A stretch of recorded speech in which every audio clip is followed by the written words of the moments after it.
उनका नाम था आत्मदेव, ब्राह्मण थे।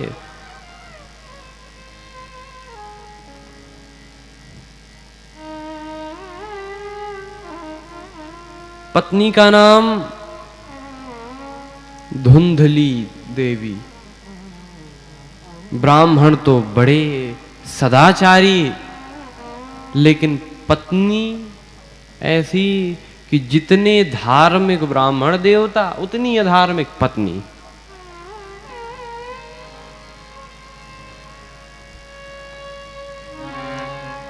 उसको पता क्या क्या प्रिय था।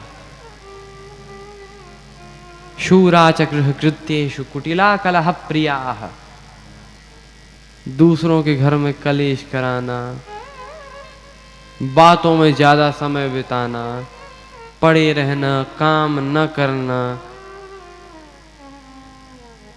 कुटिल थी, कुटिला, कलह प्रिया, उसे कलह क्लेश बड़ा पसंद था। ऐसी पत्नी।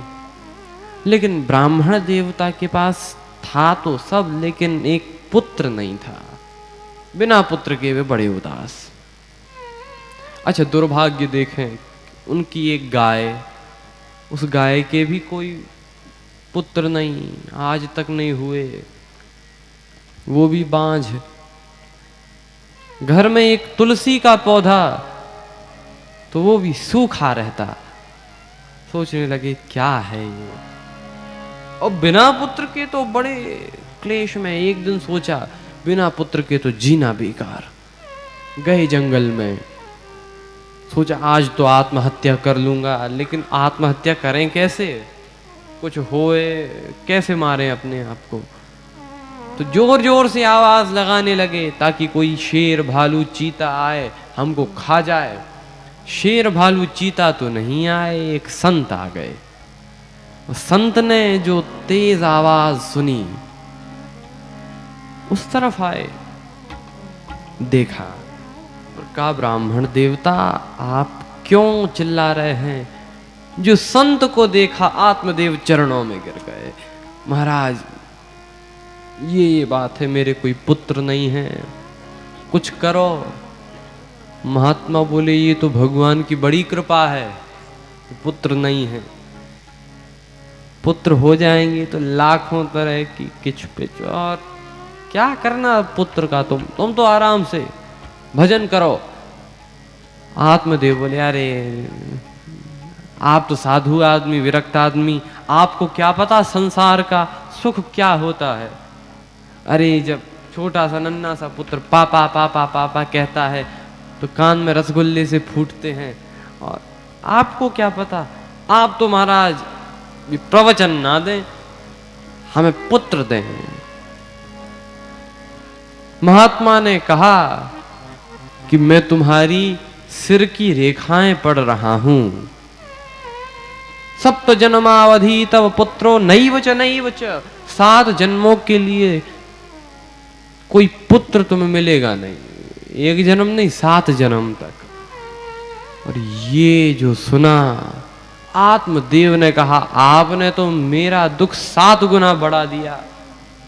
अब बोले कि या तो आप हमें पुत्र दो, नहीं हम आपके चरणों में सिर पटक पटक कर अपने प्राण त्याग देंगे, आपको ब्रह्म हत्या लगेगी।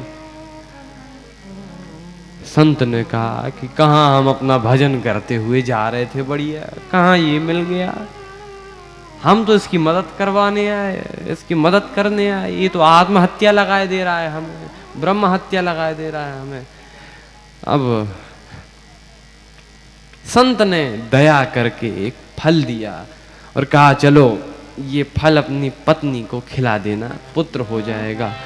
बारंबार चरणों में प्रणाम करके आत्मदेव गया और बोली सुनती हो सुनती हो सुनती हो, देखो मैं क्या लाया हूं, क्या लाया। वो धुंधली अंदर से निकली, क्या लाए हो, देखो ये फल। धुंधली बोली हमने सोचा कोई गहना आभूषण होगा, आप तो ऐसे कर रहे हो जैसे मैंने कभी एक फल देखा ना हो। नहीं नहीं, ये फल साधारण नहीं है, संत का दिया हुआ फल है, संत प्रसाद है, और इसे खाने से हमें पुत्र होगा। खा लो। धुंधली देवी ने सोचा क्या पता कुछ मिलाया हो इस फल में, मैं खाऊं मुझे कुछ हो जाए। बोली कि अभी नहीं, मैं नहा धो के खाऊंगी, संत का प्रसाद है।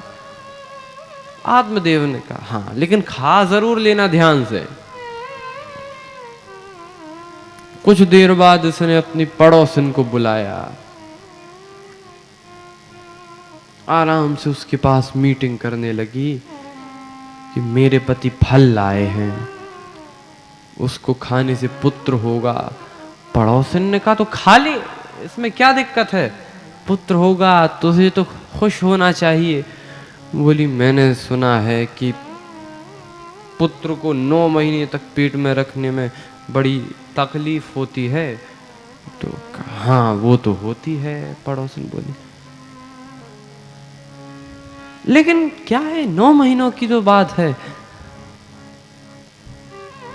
धुंधली देवी ने कहा कि 9 महीने, मैंने तो सुना है कि शुकदेव जी 12 साल तक अपनी माता के पेट से बाहर ही नहीं निकले थे। पड़ोसन बोली सही सुना है। तो कहा मेरा पुत्र तो यदि 1 साल और ठहर गया तो जीते जी मर जाऊंगी। बहन मैं तो नहीं खाने वाली।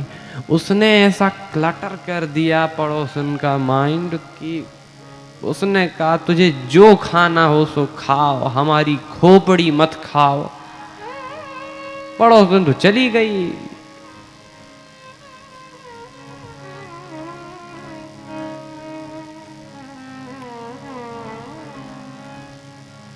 इसने अपनी बहन के संग योजना बनाई।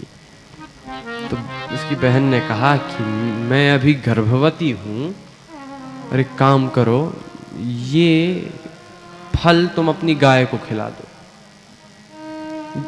और पुत्र की ऐसी बात है कि तुम पति को बेवकूफ बनाती रहे ना कपड़े लपेट लपेट के, और जब पुत्र हो जाएगा मैं तुम्हें लाकर दे दूंगी और ये फल तुम गाय को खिला दो, ताकि पता तो चले संत की बात सही कि नहीं, इसका भी परीक्षण हो जाए।